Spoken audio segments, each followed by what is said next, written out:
All right, here's Ernie Gilliard, coach of the Lady Beavers, Bluefield. Ernie, obviously a slow start today, and you guys couldn't get any shots, and that kind of was really the tail of the tape. Absolutely. That's been our story all year long.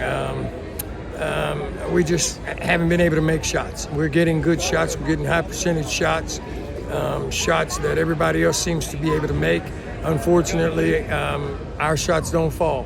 And as poor as we played in the first half, I thought we still had a shot if we came out and we were able to make some shots. But once again, our shots went awry, and they began to extend their lead. They're a tough team to match up because they got some size in Persner and Harvey. And Harvey really, she excelled this season. I think she had 22, 7 rebounds. Well, yeah. They did a real good job of adjusting to what we did defensively, and we had some success with that particular defense with a triangle and two early on. And so what they did, they had Harvey to step out on the perimeter a little bit, about 12-foot range. Pretty smart kid because she stayed within her range, and she was very effective there. And they had some great ball movement that got some other kids some looks and some shots. They're a good basketball team. You guys seem every year like you got some girls with some talent. What do you think it's going to do to turn the page and advance in the tournament? Well, I think the key thing is the city of Bluefield has reestablished their Little League program and their rec league. And that's the key right there, so the kids can learn early. Right. Our kids are behind on fundamentals, and whenever you're behind on those, it's hard to play with the competition that we face in Region 3. And it is a tough region. It's definitely tough. You got the state champion. You got two other. Last year, 2 teams on the other. That's right. The top 5. Number 1 and number 2. County is number 2 this year.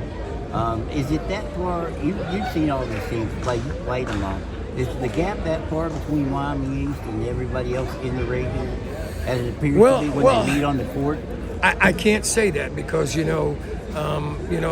played them well in spurts in the CTC tournament in Beckley. We played them for a while. We played well there against them, but then once again, when our shooting falters, then good teams like that, kids that have balance. I think that's one of the key things. That's probably one of the toughest things that you have to deal with when you're trying to play Wyoming East.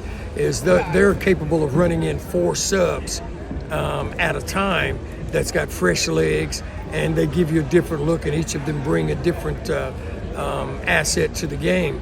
And therefore, if the opponent is constantly adjusting, trying to adjust to all of those multiple subs, as well as maintain their control of their conditioning. What will one of these teams have to do to knock them out? Well, for that matter, if they get to the state tournament? You cannot turn the ball over. Number 1. Number 2, you got to rebound, and number 3, if you control. What is it, Maggie Blackburn? And Madison Clark and Katie Blackburn. Right. If you can control those 2 kids and limit their scoring, then or their touches, I think it's more so limiting their touches, because if they don't touch it, then their scoring is going to go down naturally. I feel if you do that, then you got a shot at beating them. Okay. Hey, Ernie, I always appreciate it. All right. And I also appreciate your wife. Get those boxes in every week. Okay. Without a fail, she turned them all in, and I appreciate it. Okay.